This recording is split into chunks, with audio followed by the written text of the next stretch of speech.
"We need to fix this perception, and we need the help of the press," Wheeler said at a luncheon at the National Press Club on Monday.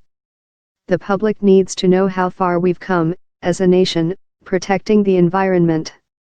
He then read a number of statistics he deemed deserving more attention, including ones regarding the reduction of air pollutants, the decrease in particulate matter, the decrease in carbon emissions, and the remediation of waterways. "The media does a disservice to the American public, and sound policymaking, by not informing the public of the progress this nation has made," Wheeler argued.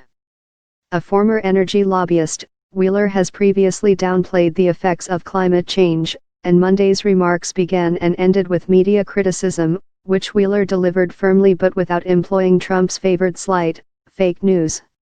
Wheeler began his speech by saying he needed to address his friends in the media.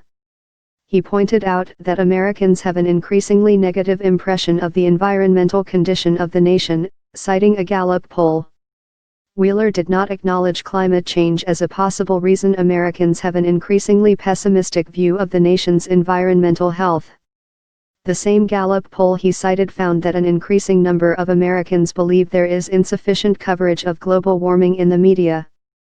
Later, during a question-and-answer session, Wheeler accused the press of alarmist coverage of the National Climate Assessment, which was released in November and was widely seen as an urgent call to action. He said too much coverage had been afforded to Representative Concentration Pathway 8.5, or RCP 8.5. Of the four scenarios sketched out by the National Climate Assessment, RCP 8.5 is the most catastrophic. It assumes that emissions would remain where they are today. Wheeler discounted the RCP 8.5 scenario as the result of political interference in scientific work by the Obama administration. The moderator asked Wheeler if his agency ought to be preparing for the worst-case scenario laid out by the National Climate Assessment. "It depends," Wheeler said, then explained he did not necessarily trust the report's most dire conclusions.